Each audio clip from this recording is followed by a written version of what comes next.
Hi, I'm Fiona Graham, Editorial Director at Light Reading. We're at the big 5G event in Austin, Texas, and I'm here with Mohammed Madkur from Huawei.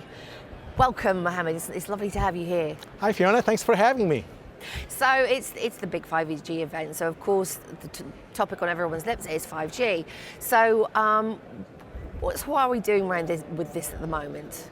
Well, let's go a little bit up from 5G, yeah, about the connectivity in general, because that's the elemental thing right now in the world. It's the key for our lives. It's fundamentals for digital transformation for enterprises, and also it's a key for the prosperity for countries' economy as well. So we've seen the demand for connectivity has never been high.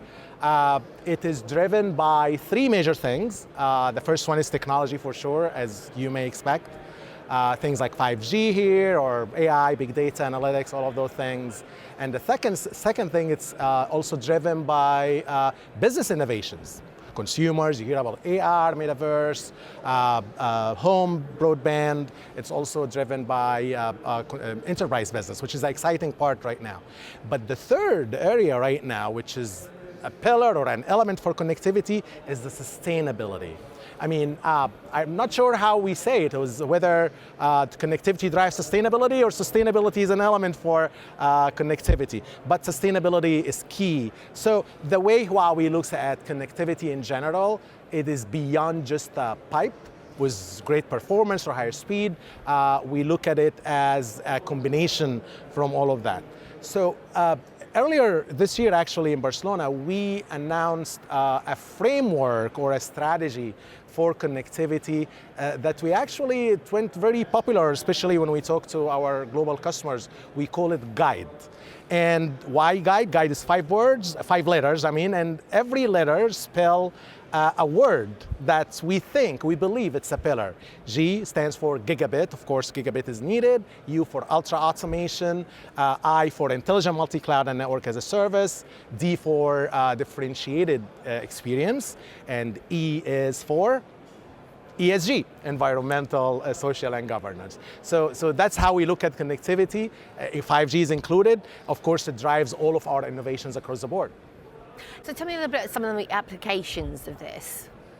Sure. As I said, connectivity is elemental in different applications, and you can split that for, again, consumer business or home broadband or enterprise.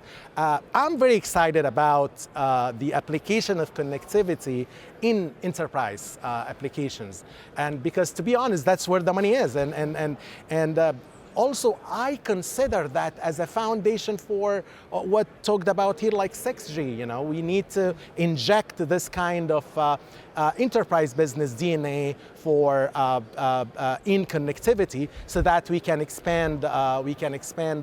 Later on. I get very excited when I see 5G in mines, and China. I visited so many ports and mines, and when I see that 5G connectivity, converted, like, blue-collar worker to white-collar workers, enhanced the safety for people, made things automated inside a factory, the quality is higher.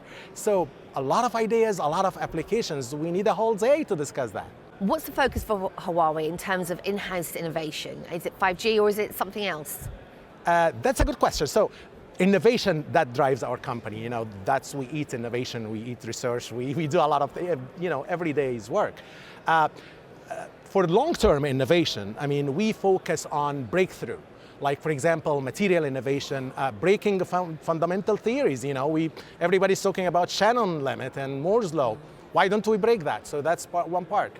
We also focus on software architecture, like computing architecture, von Neumann computing architecture. So this is kind of our ambitious when it comes to long-term innovations.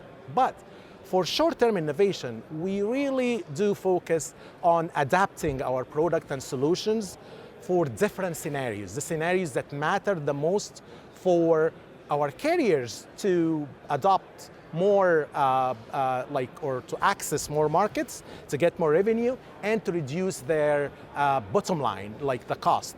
For example, when we felt that some of our customers, they have the intersite distance for 5G is a little bit large, we invented earlier this year what we call Meta AAU for more dipoles, and which basically enhance the coverage and reduce power consumption also by 30%. When we found that most of our customers, they have very busy sites, so we put together what we call Blade AAU Pro, which is basically compressing or putting together active and passive radio together in one box, putting in the best spot on the tower. The list go on and on and on and forth, but I'm excited about our innovations in green stuff. Like, how using AI in muting the resources to lower the power consumption. This is between me and you. I just had meetings with our customers. What's the top pain points for you now? Hey, with this kind of inflation, higher energy prices, whatever situation globally, supply chains, OpEx, energy consumption. So our innovation addresses those issues. And you touched on enterprise IoT. What's exciting you about what Huawei is doing in this space at the moment, and especially in relation to 5G?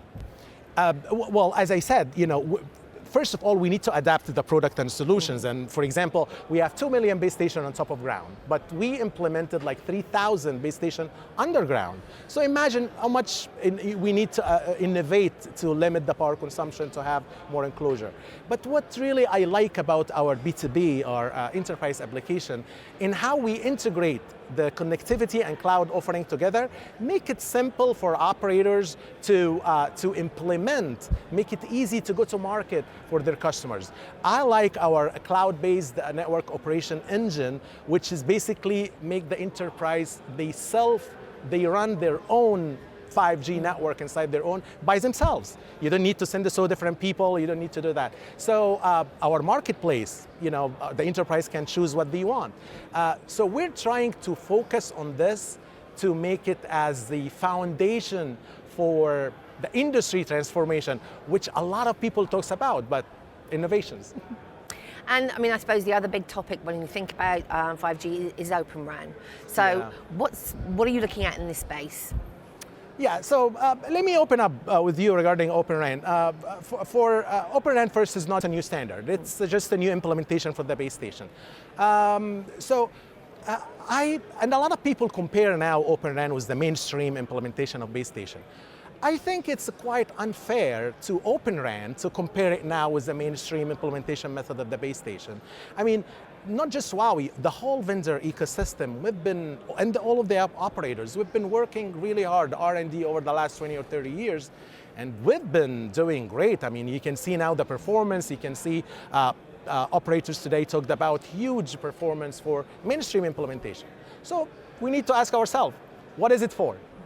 So if you can tell me a problem now that OpenRAN can solve at the moment, we're up for it, we're going to do it. But so far, our focus and innovation is what I told you about, which is basically short-term and long-term, trying to push the connectivity to a higher limits, so that we can address the current pain points of the operators.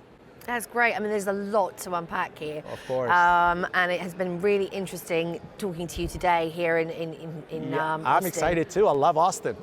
Beautiful. Very hot at the moment. Of course. All right. Oh, have a wonderful day. All right. Thank you so much, Fiona. I appreciate that. I appreciate it.